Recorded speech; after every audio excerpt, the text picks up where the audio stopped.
Hello students. तो बच्चों, mains वाले सवाल चल रहे थे। क्वेश्चन नंबर 16 पे पहुंच चुके हैं हम। रे ऑप्टिक्स के 2023 के सवाल और न्यू सिलेबस पर बेस्ड। चलो जरा सवाल पढ़ लें क्या कहा है। Two convex lens of focal length 20 centimetre. दो कॉन्वेक्स लेंस हैं, दोनों की फोकल लेंथ 20 सेंटीमीटर है each. Are placed coaxially. दोनों को एक्सियली रखा जाता है। जैसे ये एक कॉन्वेक्स लेंस हो गया, ठीक है, और इसी एक्सिस पर एक और लेंस रख दिया, सेम यही इसी टाइप का, ठीक है। इसकी भी फोकल लेंथ वही 20 सेंटीमीटर है और इसकी भी फोकल लेंथ वही 20 सेंटीमीटर है। अब कहा क्या है, एक ही एक्सिस पे रख लिया, कोएक्सियली बोला तो इसका मतलब एक एक्सिस पे रख लिया इनको। दोनों के बीच का सेपरेशन दे रखा है, दोनों के बीच का जो गैप दे रखा है वो 60 सेंटीमीटर दिया हुआ है बच्चों। चलो, अब इसने बोला image of the distant object. Distant object का मतलब है बहुत दूर ऑब्जेक्ट रखा है, तो बहुत दूर ऑब्जेक्ट रख दिया हमने यहाँ। तो जब बहुत दूर ऑब्जेक्ट रखेंगे तो उससे जो आने वाली लाइन है वो आपस में पैरेलल आएंगी, ठीक है। पैरेलल लाइन जब दूर ऑब्जेक्ट है तो आपको पता है दूर ऑब्जेक्ट का मतलब इन्फिनिटी पे है, तो इन्फिनिटी से आने वाली लाइनें जो होंगी वो पैरेलल होती हैं, आपस में पैरेलल आएंगी, तो उसकी इमेज कहाँ बनेगी, फोकस पे बनेगी। तो ये लाइनें यहाँ आके मिल गई और फोकस पे इमेज बन गई, तो यहाँ बन गई इसकी इमेज, ठीक है। ये जो ऑब्जेक्ट रखा था इन्फिनिटी पे रखा था ये, तो उसकी इमेज यहाँ पे बन गई फोकस पे।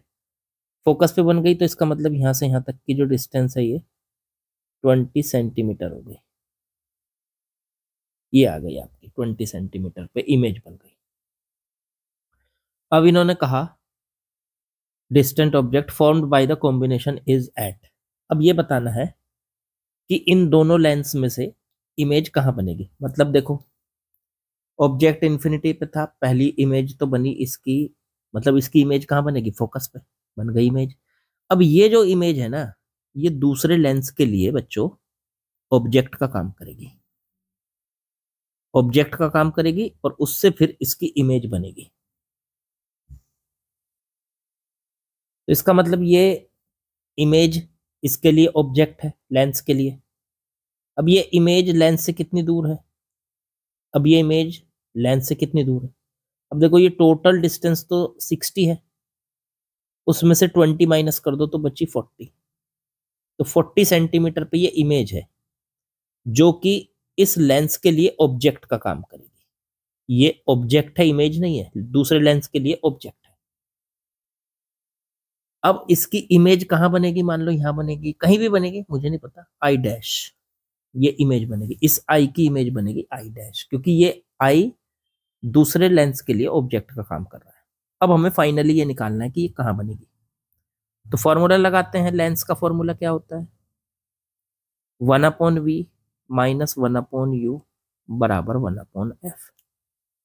1/v, v तो निकालना है, 1/u, u कितना है, तो इधर की डिस्टेंस प्लस ले लो, इधर की डिस्टेंस माइनस ले लो सेकंड लेंस में। तो u का मतलब हुआ ऑब्जेक्ट तक की डिस्टेंस, तो दूसरे लेंस से ऑब्जेक्ट तक की डिस्टेंस ये हो गई। देखो मैं आपको कलर चेंज करके दिखाता हूँ, दूसरे लेंस से ऑब्जेक्ट तक की डिस्टेंस, क्योंकि ये इमेज इसके लिए ऑब्जेक्ट का काम कर रही है। तो ये 40 है, वो भी माइनस में, तो माइनस में 40,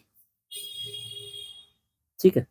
एफ की वैल्यू, इसकी फोकल लेंथ, तो वो सर 20 है, इसे उधर लेके जाओ, ये हो गया 1/v माइनस माइनस प्लस 1/40 बराबर 1/20। इसे उधर लेके जाएंगे तो 1/v बराबर 1/20 माइनस 1/40। ये सॉल्व करके बचता है, एलसीएम ले लो तो 40, 2 माइनस 1, तो ये बचा 1/40, 1/v।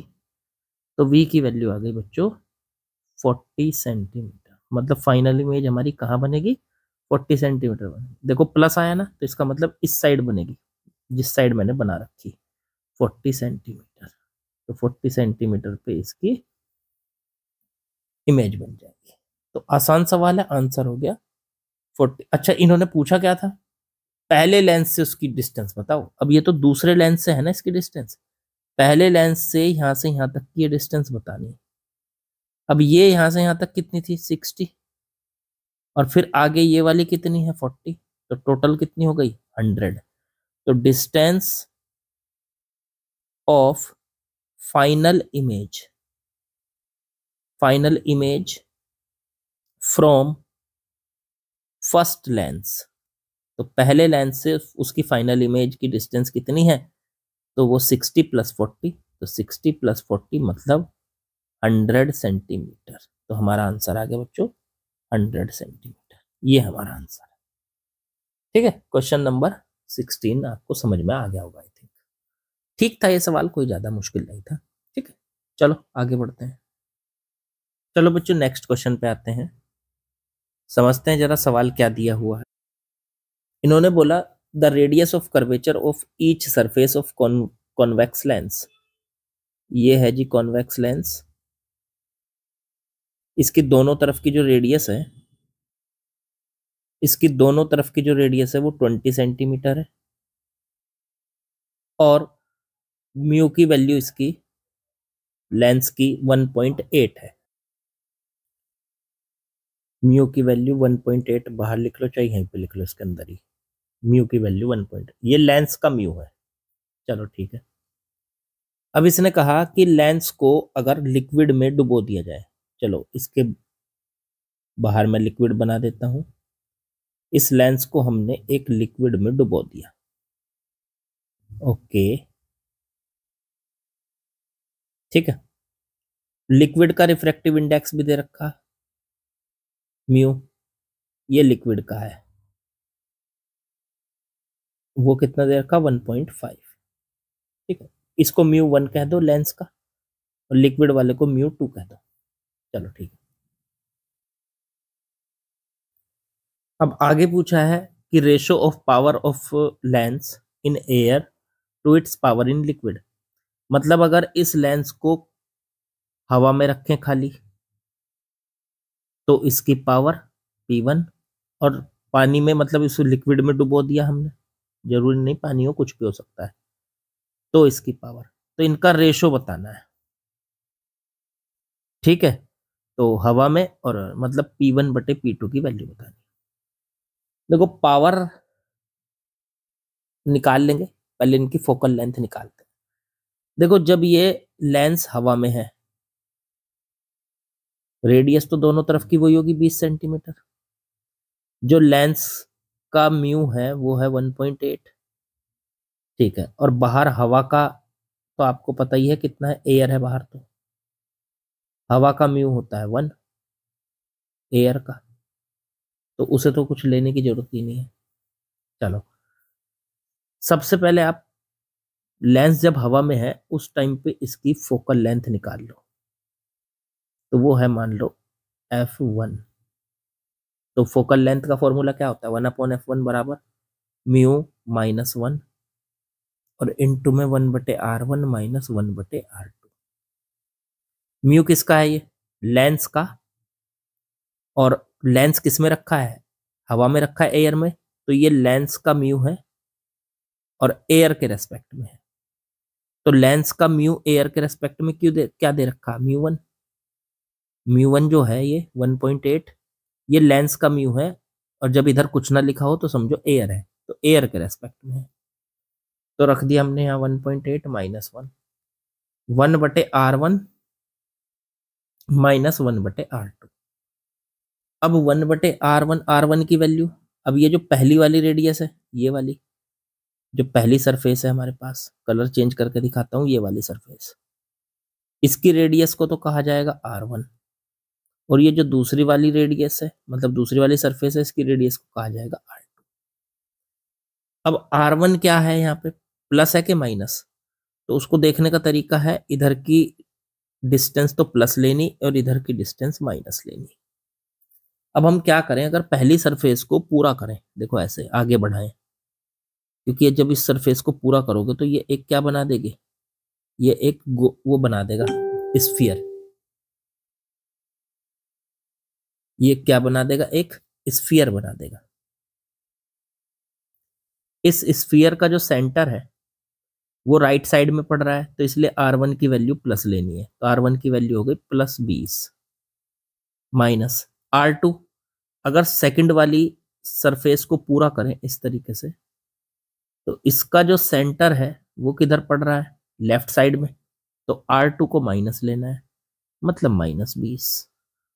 अब इसे सॉल्व कर लो, ये आ गया 1.8 -1, तो 0.8 लिख लो इसको, और इनटू में 1/20, ये माइनस माइनस प्लस हो गया 1/20, तो ये आ गया 0.8 2/20।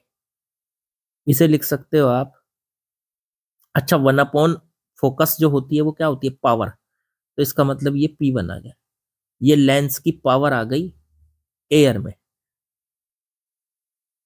ठीक है, तो P1 आ गई, कितनी आ गई है, 2 से इसको काट दो 10, और 0.8 से 10 को डिवाइड कर दो, 10 से डिवाइड कर दो 0.8 को, तो 0.08 आ गई। लो जी, ये तो इसकी आ गई पावर। चलो अब निकाल लेते हैं इसी लेंस की पावर लिक्विड के अंदर डुबोने के बाद। तो अब जब लिक्विड के अंदर डुबोएंगे तो इसकी फोकल लेंथ बदल जाएगी, मान लो हो गई f2, तो 1/f2 फॉर्मूला है μ-1 1/r1 -1/r2। म्यू की वैल्यू इस बार, ये लेंस का म्यू, ठीक है ना, और किसके रेस्पेक्ट में, लिक्विड के रेस्पेक्ट में, तो ये लेंस का म्यू मीडियम के रेस्पेक्ट में। मैंने देखो यहाँ पे लिखा है μl, एल का मतलब है लेंस का म्यू, एम के रेस्पेक्ट में मतलब मीडियम के रेस्पेक्ट में, तो वो क्या होगा, फॉर्मूला होता है आपके पास, अगर m μl लिखा हो तो μl/μm लिख सकते हो आप इसको। देखो ये याद रखना, अगर कहीं पे 1 μ2 लिखा हो तो आप उसको μ2/μ1 लिख सकते हो। तो μl का मतलब तो हो गया रिफ्रैक्टिव इंडेक्स लेंस का, कितना है ये तो सर 1.8 है लेंस का, तो 1.8 बटे रिफ्रैक्टिव इंडेक्स मीडियम का, देखो ये μm लिखा हुआ है, तो रिफ्रैक्टिव इंडेक्स मीडियम का कितना हो गया 1.5, तो बटे में 1.5। तो ये रखना है हमें यहाँ पे 1.8, पॉइंट से पॉइंट हटा दो और इसे कट कर दो 3 से, 6/5 आ गया, तो ये आ गया म्यू लेंस का मीडियम के रेस्पेक्ट में, तो ये उठा के हमें यहां रखना है, तो ये रख दिया 6/5 -1 और 1/r1। R1 की वैल्यू फिर उसी तरह से लेनी है जैसे वहां पे ली थी, तो सेम वही आ जाएगी, क्योंकि R1 और R2 तो बदले नहीं है, तो 1/20 और माइनस में 1/-20, R2 की वैल्यू माइनस में है। अब इसका एलसीएम लेंगे तो ये 6/5 -1, तो 1/5 बचा, और ये 1/20 प्लस 1/20 हो गया, 1/5 इंटू में ये बच गया 2/20। अब देखो 1/5 है, 50 लिख दिया, 5 है, तो 1/5 और इंटू में 2/20 को काट दो तो 10 बचेगा नीचे, तो 1/10, ये बच गया आपका 1/5 और 1/10, तो 1/50 आ गया है। चेक करो ठीक है कि नहीं, तो 1/f2 की वैल्यू ही आ गई। अब 1/, में फोकस होता है पावर, तो ये अब इसकी पावर आ गई, मतलब P2। लेंस की लिक्विड के अंदर पावर है 1/50, लो जी, और लेंस की एयर में पावर कितनी थी, ये थी।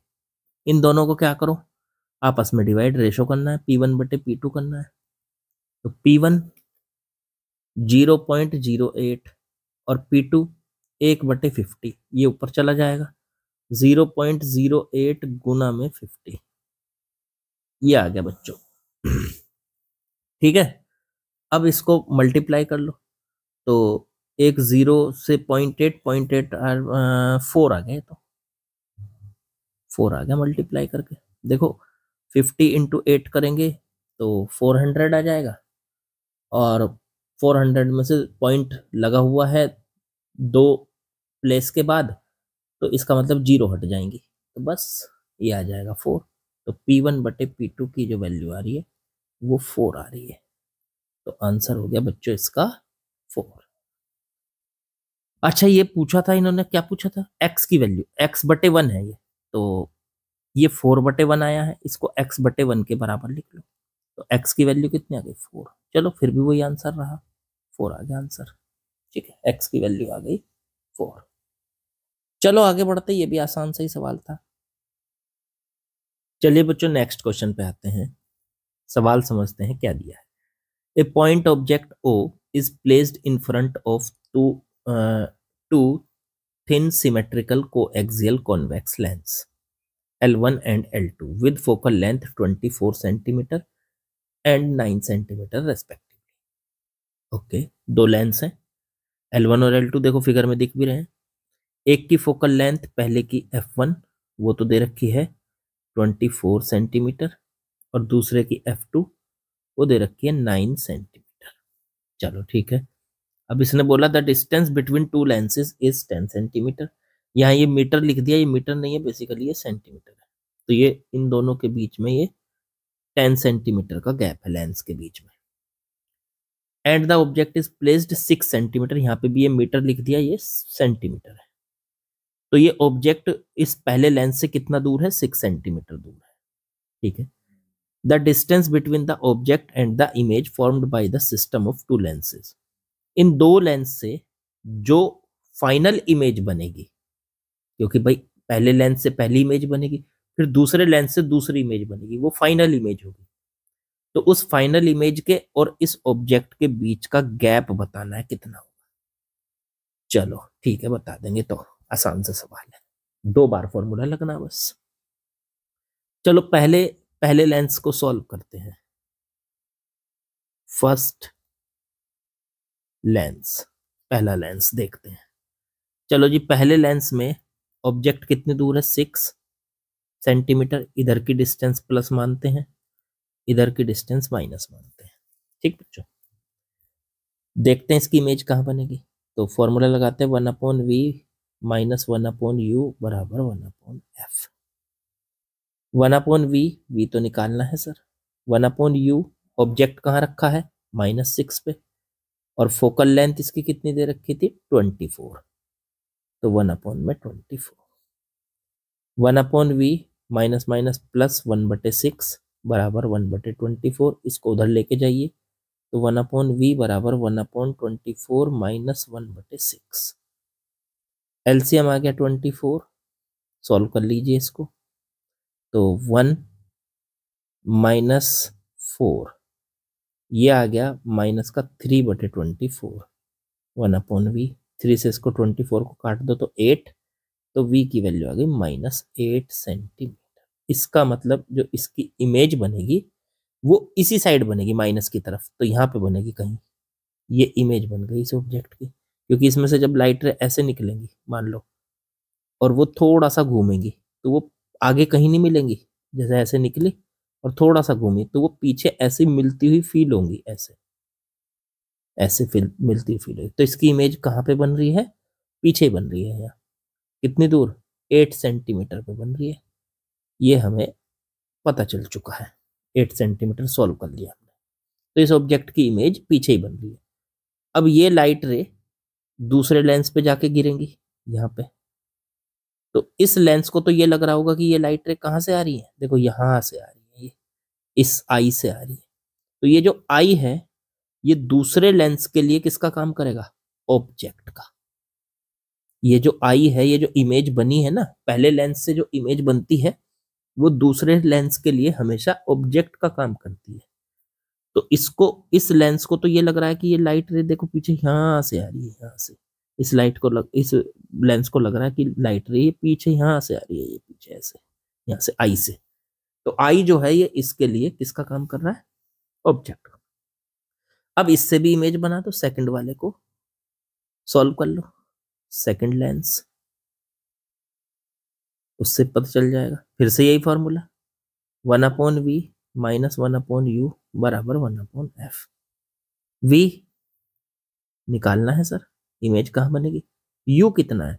अब देखो सेकंड लेंस से ये इमेज कितनी दूर है, 8 तो ये हो गया, पहले लेंस से तो 8 और दूसरे लेंस से यहाँ तक की ये डिस्टेंस, तो ये दे रखी है सर 10, तो 8 + 10 कितना हो गया 18 सेंटीमीटर। तो दूसरे लेंस से ये आई जो है देखो कितना दूर है टोटल, यहाँ से तो मैं एरो घुमा रहा हूँ, यहाँ से चल के यहाँ तक है ये, तो ये 8 और फिर इससे आगे ये 10, तो टोटल हो गया 18। तो u की वैल्यू आ गई -18, क्योंकि इधर प्लस है इधर माइनस है, तो -18 ये आ गई इसकी।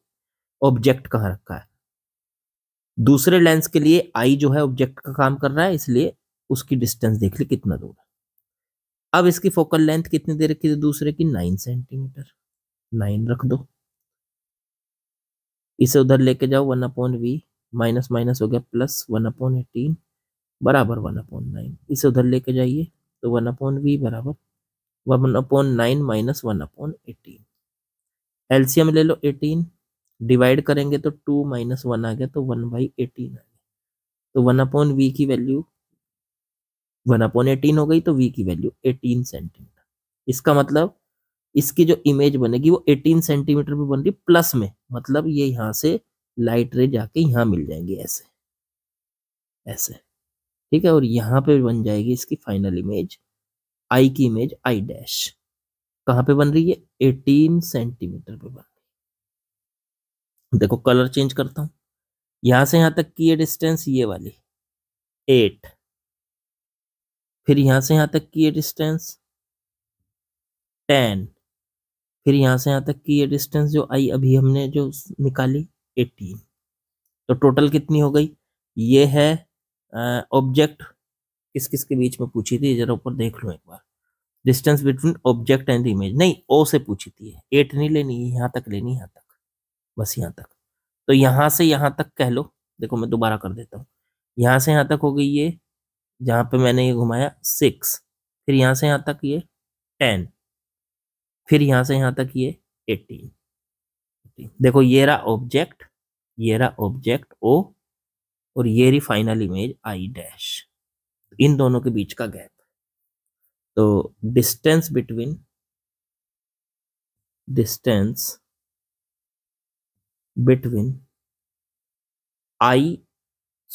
ओ एंड आई डैश के और ओ के बीच की डिस्टेंस, तो ये आई कितनी 6 + 10 + 18, तो ये बैठ गई आपकी कितनी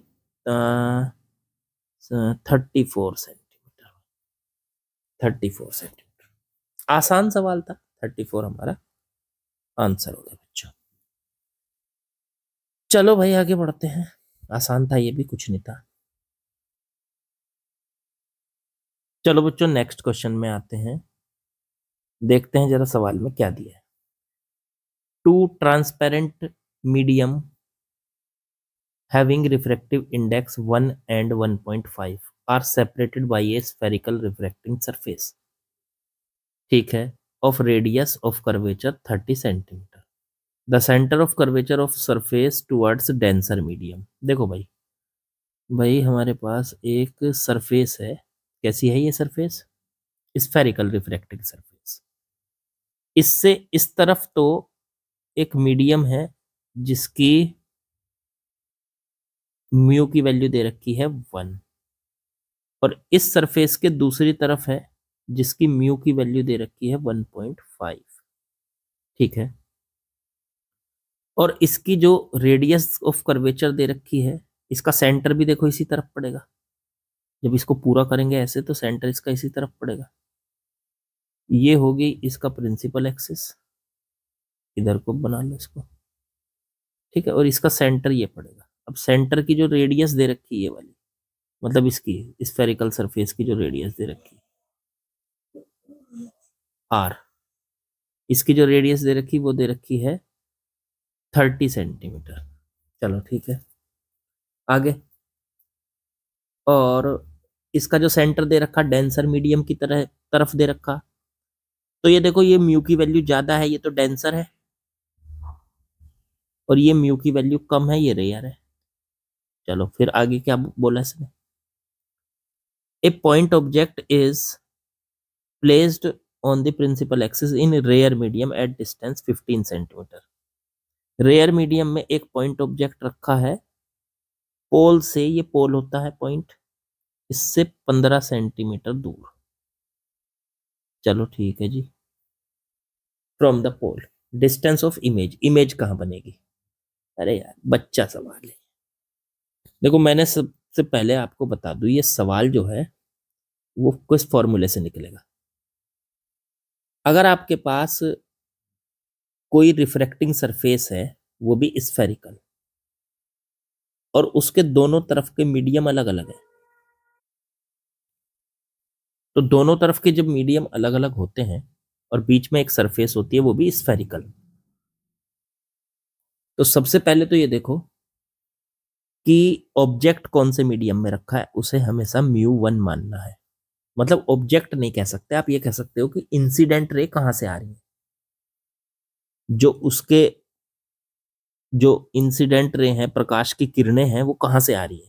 तो जहां पे ऑब्जेक्ट रखा होगा यहां से प्रकाश की किरणें इधर चलेंगी, ऐसे चलेंगी और इसके सरफेस के ऊपर पड़ेंगी। अब उसी को μ1 मानना है, तो इसलिए रेयर को ऑब्जेक्ट इधर रखा है, तो इसलिए मैंने μ1 किसको मान लिया, रेयर को। और प्रकाश की किरण यहां से निकलेगी, इंसिडेंट रे यहां से निकलेगी और दूसरे मीडियम में जाएगी। दूसरे मीडियम का जो म्यू दे रखा वो कितना दे रखा, 1.5, उसे μ2 मानना पड़ेगा हमको। ठीक है, तो अब इसकी इमेज कहाँ बनेगी ये हमें निकालना है। तो उसके लिए फॉर्मूला होता है μ2 बटे में v माइनस μ1 बटे में u बराबर μ2 माइनस μ1 बटे में r। आसान सवाल बिल्कुल। μ2 देखो कितना है, μ2 की वैल्यू सर 1.5 बटे में v कितना है, तो v देखोगे आप तो v कितना हो गया सर, v तो निकालना है, कहाँ बनेगी इमेज, बटे में μ1 कितना है 1 और बटे में u का मतलब ऑब्जेक्ट कितनी दूर है, तो इधर की डिस्टेंस प्लस ले लो, इधर की माइनस ले लो, तो -15 पे है, बराबर μ2 माइनस μ1, तो 1.5 माइनस 1 और बटे में r को लोगे तो देखो p से राइट साइड में है, तो p से राइट साइड में इसका सेंटर है, तो r को लेना पड़ेगा आपको +30। देखो p से राइट साइड की जितनी भी डिस्टेंस है वो प्लस में लेनी है और p से लेफ्ट साइड की जितनी डिस्टेंस है वो माइनस में, तो उस हिसाब से u तो हो गया माइनस और r हो गया प्लस। अब ये बचा 1.5 बटे v, माइनस माइनस प्लस, 1/15 हो गया। उधर पहुंचो तो वो बचा 0.5, 1.5 में से 1 गया और बटे में 30। एक काम करो, इसे उधर लेके जाओ, 1.5 बटे में v बराबर 0.5 बटे में 30 और इधर से -1/15 आ गया। इसको कर लो सॉल्व, 30 को ले लो एलसीएम, 30 से काटा तो 0.5 और 15 से काटा तो 2, तो ऊपर बच गया माइनस का 1.5 बटे में 30, इधर 1.5 बटे में v, तो ये बचा 1.5 बटे में v बराबर माइनस का 1.5 बटे में 30। 1.5 से 1.5 कट गया तो v की वैल्यू आ गई -30। -30 का मतलब समझ रहे हो कि इमेज इसी तरफ बनेगी, माइनस की तरफ, यहां बनेगी पीछे, यही इसकी इमेज बनेगी 30 सेंटीमीटर में। माइनस इसीलिए आया है कि लेफ्ट में बनेगी पी से। तो ये पूछा था the distance of image from the pole, pole से इमेज तक की डिस्टेंस क्या कही जाएगी। तो देखो ये पोल है पी, ये रहा, और इमेज यहां बनी है, तो पोल से इमेज तक की जो डिस्टेंस है वो 30 सेंटीमीटर है। माइनस तो ये दिखा रहा है कि वो इसी साइड बनी है, लेफ्ट साइड में बनी है। ठीक है, तो आंसर हो जाएगा आपका 30 सेंटीमीटर। भाई डिस्टेंस तो हमेशा प्लस होती है ना, मतलब वो तो सिर्फ डिस्टेंस पूछ रहा है, ये तो नहीं पूछ रहा किस तरफ बन रही है। माइनस तो ये बता रहा है कि किस तरफ बन रही है, सिर्फ पूछा डिस्टेंस, तो इसलिए इसका आंसर सिर्फ 30 दोगे आप। ठीक है, समझ आ गया होगा मेरे ख्याल से। चलो ये भी आसानी था यार, आसानी है सब, अच्छे से करोगे तो सब आसानी है। चलो अगले सवाल पे पहुंचते हैं। चलो बच्चों नेक्स्ट क्वेश्चन में आते हैं। देखो इसमें क्या बोला है इसने। इसने कहा a 2 metre long scale with least count 0.2 centimetre. अच्छा, एक स्केल है 2 मीटर का और उसकी लीस्ट काउंट दे रखी है 0.2 सेंटीमीटर। ठीक है। Is used to measure the locations of object on optical bench. ठीक है, तो इस स्केल को यूज किया जाता है ऑब्जेक्ट की लोकेशन कैलकुलेट करने में। While measuring the focal length of convex lens, जब हम किसी कॉन्वेक्स लेंस की फोकल लेंथ को मेजर कर रहे हैं, the object pin and convex lens are placed at 80 centimetre mark and 1 metre mark respectively. The image of object pin on other side of lens coincide with image pin that is capped at 180 centimetre mark. देखो इसने क्या बोला यहां तक। इसने ये बोला सबसे पहले तो एक हमारे पास 2 मीटर लंबा एक स्केल है, यहां से लगा के और यहां तक ये स्केल है। ठीक है, ऐसे समझ लो इसकी टोटल लेंथ कितनी है, 2 मीटर। थोड़ा सा मैं इसको बड़ा करके बना देता हूँ, ध्यान से समझना, बहुत इंपॉर्टेंट है, मतलब अच्छा सवाल है। तो ये 2 मीटर लेंथ का एक स्केल है, इसकी लीस्ट काउंट दे रखी स्केल की 0.2 सेंटीमीटर। समझाएंगे कि लीस्ट काउंट का मतलब क्या होता है। लीस्ट काउंट का मतलब होता है किसी स्केल से या किसी भी मशीनरी से आप जो सबसे छोटी माप ले सकते हो, सबसे छोटी मेजरमेंट, उसको लीस्ट काउंट कहते हैं। तो इस स्केल से आप सबसे छोटी मेजरमेंट 0.2 सेंटीमीटर की ले सकते हो। चलो ठीक है। अब इसने कहा कि हमने while measuring A focal length of convex lens, जब कॉन्वेक्स लेंस की फोकल लेंथ को मेजर किया तो इस लेंस का जहां 80 सेंटीमीटर का मार्क लगा है वहां पे तो हमने ऑब्जेक्ट को रखा, मतलब ऑब्जेक्ट कहाँ रखा है, जहां 80 सेंटीमीटर का मार्क है, और जहां 1 मीटर का मार्क है वहां पे रखा हुआ है कॉन्वेक्स लेंस। ठीक है, चलो पहले इस पे मार्क बना दो। अगर आप देखोगे तो यहाँ सबसे पहले 0 होता है, फिर उसके बाद सीधे ले लेते हैं हम, मान लो 10 सेंटीमीटर, 10, फिर इस तरीके से 20, फिर 30, कहीं ना कहीं जाके क्या आएगा 80। तो मैं पहले 80 बना दे रहा हूँ क्योंकि मुझे 80 की जरूरत है। फिर 80 के बाद आएगा 90 और 90 के बाद आएगा 100। जो 100 सेंटीमीटर होता है वो होता है 1 मीटर। चलो ऐसे ही करते करते आपका आगे आएगा 120, 120, 140, 160, 180, इस तरीके से कहीं ना कहीं 180 भी आएगा। मार्क लगे हुए हैं 10, 20, 30, 40, 50, 60, 70, 80, 90, 100, ऐसे ही 200 तक लगे हुए हैं ये मार्क, यहाँ तक ये फाइनल 200 है, क्योंकि ये पूरा जो स्केल है वो कितना है, 2 मीटर का है, तो मतलब 200 सेंटीमीटर तक ये मार्क लगे हुए हैं। चलो ठीक है। अब इन्होंने क्या कहा कि मान लो ये एक लाइन हो गई, ये जो 80 सेंटीमीटर है यहां तो रखा है ऑब्जेक्ट, जहां पे ये मार्क लगा हुआ है ना 80 सेंटीमीटर, जहां 100 सेंटीमीटर लिखा हुआ है वहां पे रखा हुआ है ये लेंस, वहां पे रखा हुआ है ये लेंस 100 सेंटीमीटर, ये लेंस रखा हुआ है जहां 100 सेंटीमीटर है। और फिर 180 सेंटीमीटर जहां पे मार्क लगा हुआ है वहां पे बनी इसकी इमेज। देखो ये लाइन पढ़ लो, यही पूछ, यही मतलब दिया है इसमें। 100 सेंटीमीटर, 180 सेंटीमीटर है जहां 180, वहां पे है ये इमेज। अब इसकी फोकल लेंथ को फाइंड करना है और उसमें एरर ढूंढनी है, तो ढूंढ देंगे। अब तो आसान हो गया सवाल। चलो नीचे करो इसको। अब देखो जरा पहले यहाँ, अब ये बताओ लेंस से ऑब्जेक्ट तक की डिस्टेंस कितनी है, ये इसको कहोगे तो ये हो गई सर 100 से 80 के बीच में जो ये गैप है ये कितना होता है 20, तो सर 20 है। ठीक है, फिर लेंस से इमेज तक की डिस्टेंस कितनी है?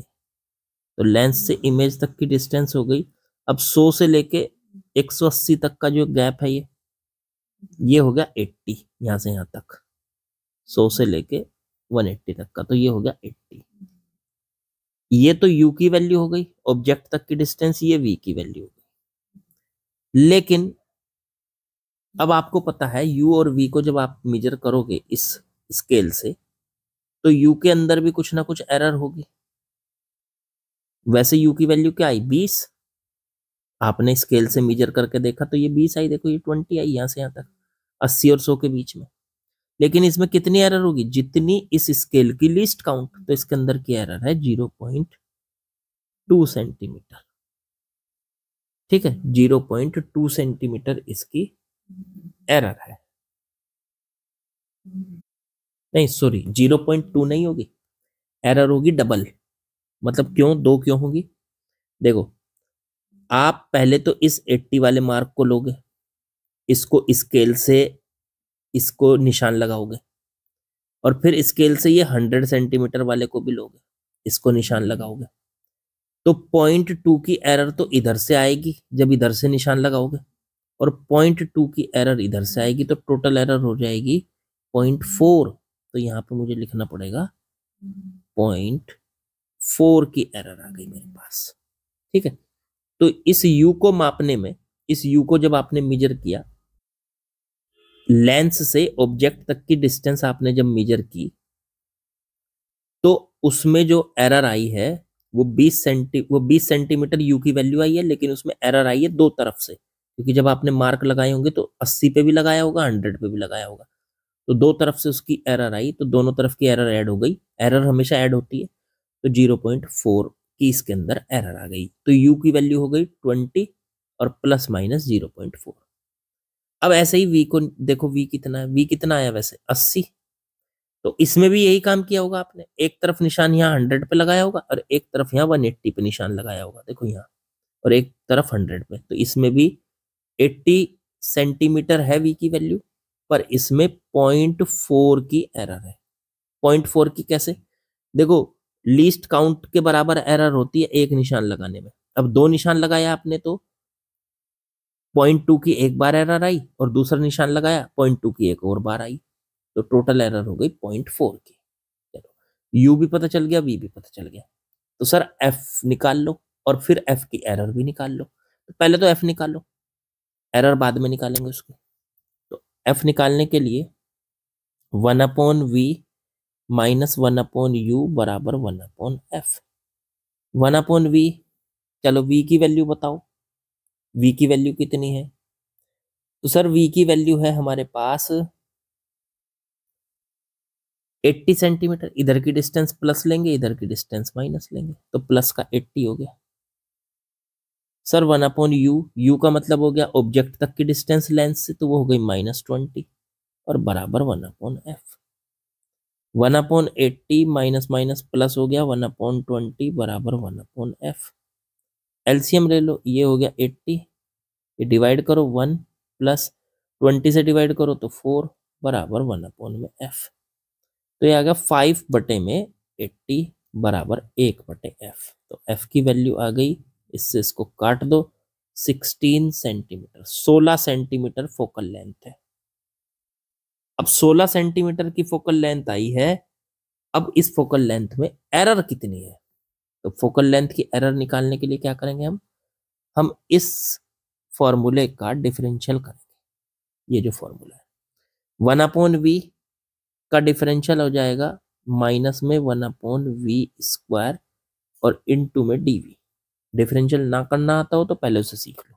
ऐसे ही 1/u माइनस पहले लगा हुआ है, 1/u का करेंगे तो -1/u², माइनस माइनस हो जाएगा यहाँ प्लस, तो 1/u², और u का डिफरेंशियल हो गया du। ऐसे ही 1/f का -1/f², और इसका डिफरेंशियल हो गया f का df। अब इस dv को लिख लो डेल्टा v और बटे में v² प्लस 1/u² इंटू में डेल्टा du को लिख लो डेल्टा u बराबर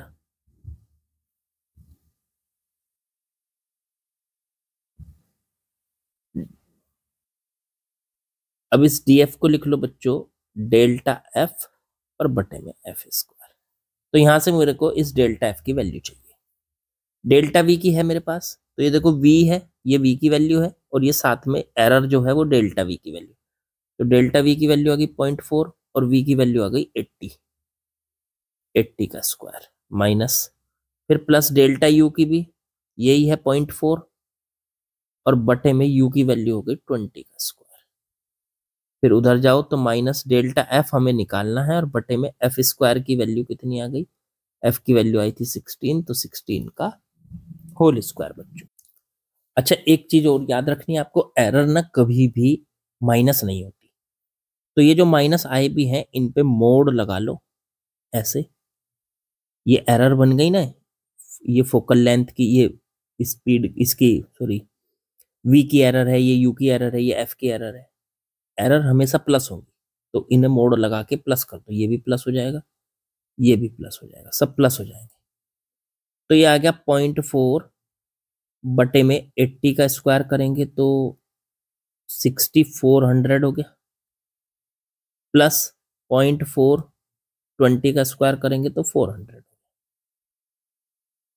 ये हो गया उधर डेल्टा एफ और बटे में 16 का स्क्वायर। ठीक, एक काम कीजिए आप इसमें 6400 इसका एलसीएम ले लो, ये तो बचा 0.4 प्लस, अब ये 16 इंटू 4 6.4 आ गया शायद, एक बार मैं जरा करके देख लेता हूँ उसको। हाँ बच्चों ये 6.4 ही बैठ रहा है, ठीक है। चलो अब उधर बचा डेल्टा एफ और बटे में 16 इंटू 16, चलो इसको भी करेंगे अभी। ये ऊपर बन गया 6.8, 0.4 प्लस 6.4 और बटे 6400 इक्वल्स टू डेल्टा एफ और बटे में 16 इंटू में 16।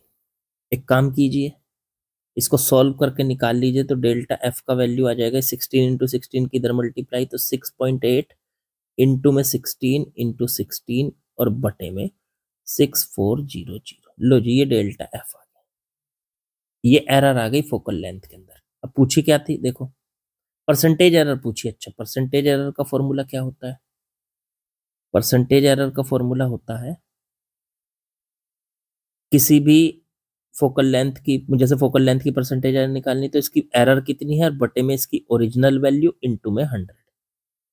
चलो इसकी एरर तो आई है सर 6.8 इंटू में 16 इंटू 16 और बटे में 6400, ये तो हो गई डेल्टा एफ की वैल्यू, बटे एफ, एफ कितना था भाई 16 था, चलो 16 और इंटू में 100। देखो ये वाली पूरी वैल्यू ये डेल्टा एफ की ये तो आ गई ये, ठीक है 16 से 16 कट गया सर, तो ये आ गया सॉल्व करके 6.8 इंटू में 16 बटे में 6400 इंटू में 100। जीरो से जीरो कट गई, 2 से 16 से इसको काट दो, 4 टाइम्स कट गया, 4 से इसको काट लो, 4 से इसको काटेंगे तो यह रह जाएगा 4 1 जा 4, 2 बचा 4 7 जा 28, तो 1.7% आ रहा आंसर इसका। चेक करो है कि नहीं, हाँ जी है बिल्कुल 1.7%, 1.70% आ गया। ये था अच्छा सवाल, जिसे कह सकता हूं मैं बढ़िया सवाल था ये आपका। तो प्रैक्टिस करते रहिए, परफेक्ट अपने आप हो जाओगे। नीट का रिजल्ट अच्छा चाहिए, मेंस का रिजल्ट अच्छा चाहिए, तो ये क्वेश्चन करने बहुत जरूरी है। इन क्वेश्चन को करके बहुत कॉन्फिडेंस आएगा। चलिए बाकी लाइक शेयर सब्सक्राइब कमेंट सब कुछ कर देना, कल मिलते हैं। Okay good night.